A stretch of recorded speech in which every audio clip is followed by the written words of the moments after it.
first place you had a job, you're paying the rent, and there was a whole lot of creative activity, creative energy. For me, a lot of problems came from the being inundated with this new attention from a lot of people. Like I said, I knew that I was severely introverted anyway.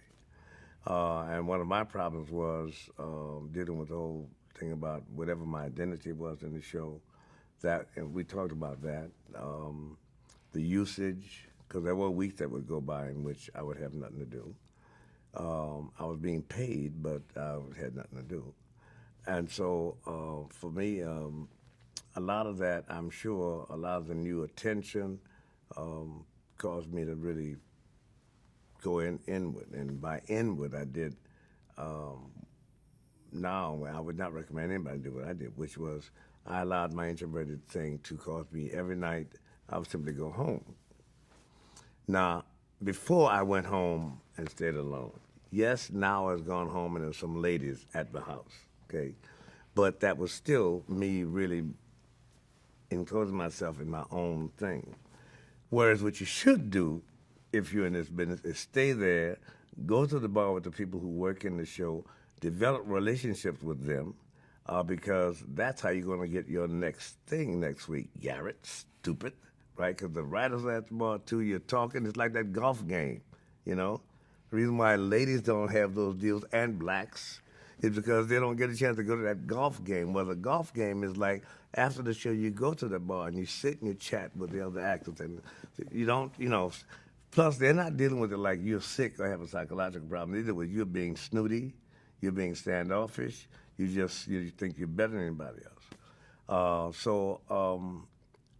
Like I said, there were some writers I called the name Alan Thorpe, Michael Donahue, all those guys who probably were just as dysfunctional as me. Never had that attitude, but I know for me that's one thing. My situation caused me to get deeper into the drugs. That also caused me to get more introverted as well.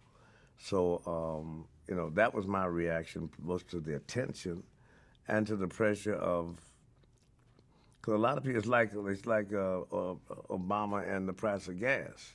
He has no control of that.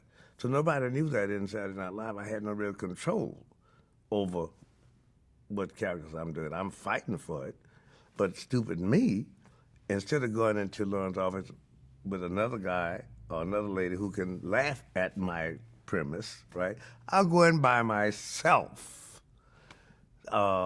So a lot of stuff happened out of those years, which I reacted to in ways which I would not react to now. Much of it because even though I'd been in the business for 17 years up until that time, I hadn't really had this kind of experience. I'd been in a lot of other stuff where I was around a lot of people working. But the situation was different. It was more politically oriented situation. The plays were more like stuff that I really was, I came out of that kind of a thing. So talking about, the problems of the country and all that was easy for me in that kind of a setting. Getting in a setting where I'm competing and 3 and 4 weeks go by and nothing is happening, and I'm not even accessing that not all of it's my fault.